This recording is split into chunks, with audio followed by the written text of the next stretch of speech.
الحمدللہ رب العالمین والصلاة والسلام علی رسولہ الامین وبعد۔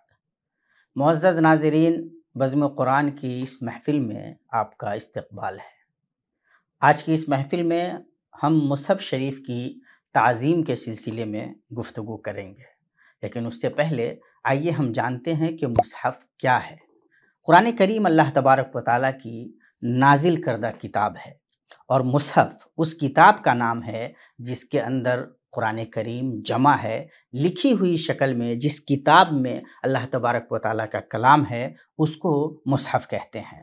مصحف کے اندر 114 صورتیں ہیں جو اللہ کے نبی صلی اللہ تعالیٰ علیہ وسلم پر 23 سالوں کی مدت میں مختلف اوقات میں متفرق انداز میں نازل ہوئی ہیں۔ ان صورتوں میں کل 20 صورتیں مدنی ہیں اور 82 صورتیں مکی ہیں۔ 12 صورتیں ایسی ہیں جن کے بارے میں اختلاف ہے کہ وہ مدنی ہیں یا مکی ہیں۔ مصحف کو 30 پاروں میں تقسیم کیا گیا ہے۔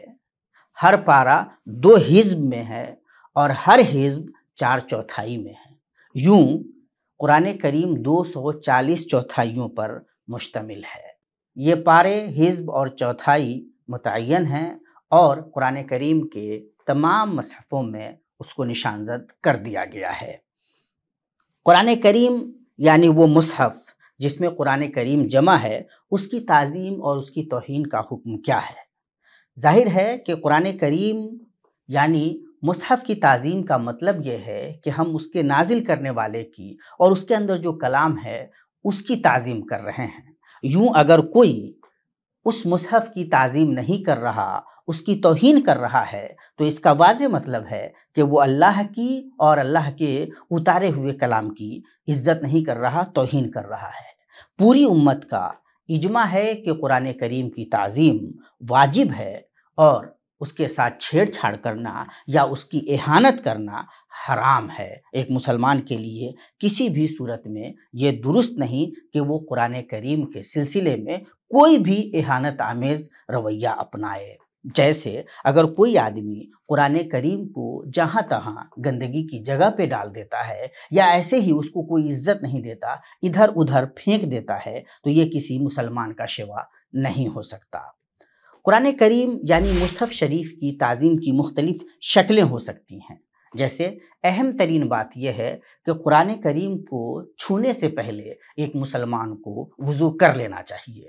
جو آدمی جنبی ہے یعنی جو پاک نہیں ہے، اس کے لیے قرآن کریم کا چھونا حرام ہے۔ اللہ تبارک و تعالیٰ کا فرمان ہے لا یمسہ الا المطہرون، اور اسی طرح اللہ کے نبی صلی اللہ تعالیٰ علیہ وسلم نے فرمایا لا یمس القرآن الا طاہر، قرآن کریم کو وہی شخص چھوئے جو پاک ہے۔ اسی طرح قرآن کریم کی تعظیم کی شکلوں میں یہ بات بھی ہے کہ قرآن کریم کو آدمی لے کر بیت الخلاء نہ جائے۔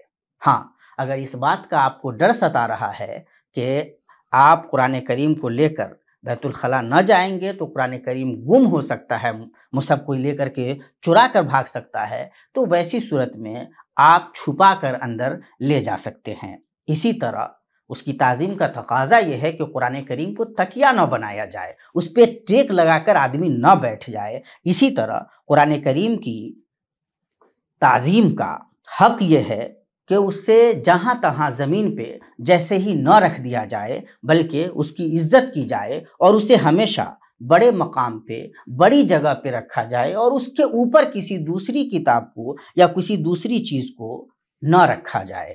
اسی طرح جب ہم قرآن کریم کسی کو دے رہے ہوں یا مصحف کسی سے لے رہے ہوں تو لینے دینے کے معاملے میں ہمارا جو رویہ ہو وہ سلیقے، تہذیب اور محبت و عقیدت کا رویہ ہو، سمجھ میں آئے کہ ہم ایک مقدس کتاب لے رہے ہیں اور ایک مقدس کتاب دے رہے ہیں۔ اسی طرح قرآن کریم جو ہمارا اللہ تبارک و تعالیٰ کا کلام جس مصحف میں ہے، اس مصحف کی حفاظت کرنا اور اس کی عزت کرنا ہماری مسلمان ہونے کی حیثیت سے ذمہ داری ہے۔